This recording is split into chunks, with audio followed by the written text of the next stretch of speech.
జై శ్రీమన్నారాయణ. అందరికీ నమస్కారం అండి. మనకు దరిద్రాన్ని తెచ్చిపెట్టే ఈ పనులు అస్సలు చేయకూడదండి.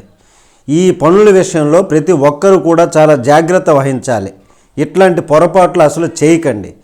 అవి ఏంటి, ఆ పనులు చేస్తే మనకు దరిద్రం ఎందుకు వస్తుంది, అవి ఏంటి అన్నది ఇప్పుడు మనం ఈ వీడియోలో ఆ విషయాలను మనం తెలుసుకుందాము.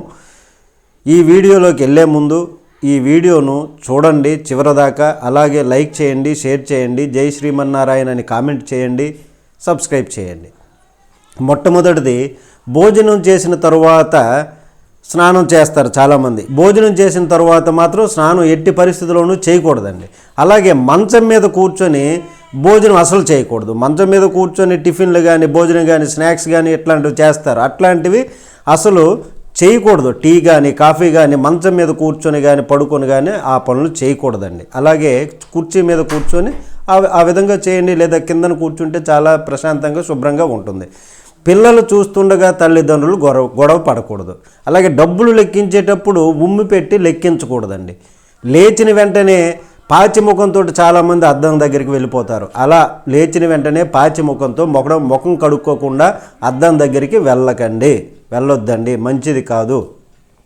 అలాగే సూర్యుడు అస్తమించే సమయం తరువాత తులసి మొక్క నుండి కానీ, ఆకులు తెంచడం కానీ, లేకపోతే ఏదైనా కొమ్మ ఎరడం కానీ, చిగుర్లు ఎరడం కానీ ఇట్లాంటివి అస్సలు చేయకండి. ఇది చాలా దరిద్రము. అలాగే బట్టలు ఉతికినప్పుడు, ఇంటిని శుభ్రం చేసినప్పుడు ఆ వచ్చే మురికి నీరు ఎట్టి పరిస్థితుల్లోనూ మన శరీరం పైన పడకుండా చూసుకోవాలి. అలాగే ప్రతిసారి ఇచ్చు పుచ్చుకునేటప్పుడు మనం ఏ వస్తువైనా ఇస్తామో, ఏ వస్తువైనా తీసుకుంటామో కుడి చేతిని మాత్రమే ఉపయోగించండి. ఎడమ చేతిని ఎట్టి పరిస్థితిలో కూడా ఉపయోగించకండి. అలాగే పూజ చేసేటప్పుడు నుదుటిన కుంకుమ బొట్టు ధరించకుండా పూజ దగ్గర చేయకండి.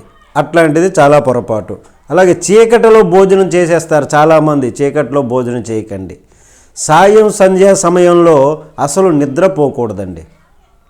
నిద్రపోతే అది ఇంటికి అష్టదరిద్రం పట్టేస్తుందండి. అసురు సంధ్యా వేళల్లో సూర్యుడు అస్తమించే సమయాల్లో భార్యాభర్తలు సంసారం చేయకూడదు. అలాగే బయట వాళ్ళైతే అసలే దరిద్రం. భార్యాభర్తలు సంసారం చేయకూడదండి. ఎందుకంటే అసురు గుణాలతో కలిగినటువంటి పిల్లలు పుట్టేస్తారు. మనకి కూడా ఆ సమయంలో కలిసినందువలన అసురు గుణాలు వచ్చేస్తాయి, రాక్షస గుణాలు వచ్చేస్తాయి. ఇంకా వంటగదిలో వండిన పాత్రలు, భోజనం చేసేటటువంటి ప్లేట్లు, ఇట్లాంటి పాత్రలను ఎప్పటికప్పుడు శుభ్రం చేయకుండా ఉంచకండి. శుభ్రం చేసుకోవాలి. శుభ్రం చేయకుండా ఉంటే ఇది చాలా దరిద్రం అండి. అలాగే పాదరక్షలను ప్రధాన ద్వారం వద్ద వచ్చేటప్పుడు బయట నుంచి వస్తారు, ప్రధాన ద్వారం వద్ద విప్పేస్తారు. అది చాలా పొరపాటు. ఇవి దరిద్రం అండి. ఇంటికి దరిద్రం పట్టేస్తుంది. అలాగే మనకి కూడా దరిద్రం పెట్టేస్తుంది. ఇట్లాగా మనకు దరిద్రాన్ని తెచ్చేటటువంటి ఈ పనుల విషయంలో చాలా జాగ్రత్తగా ఉండాలి. ప్రతి ఒక్కరూ ఇట్లాంటి పొరపాట్లు చేయకండి.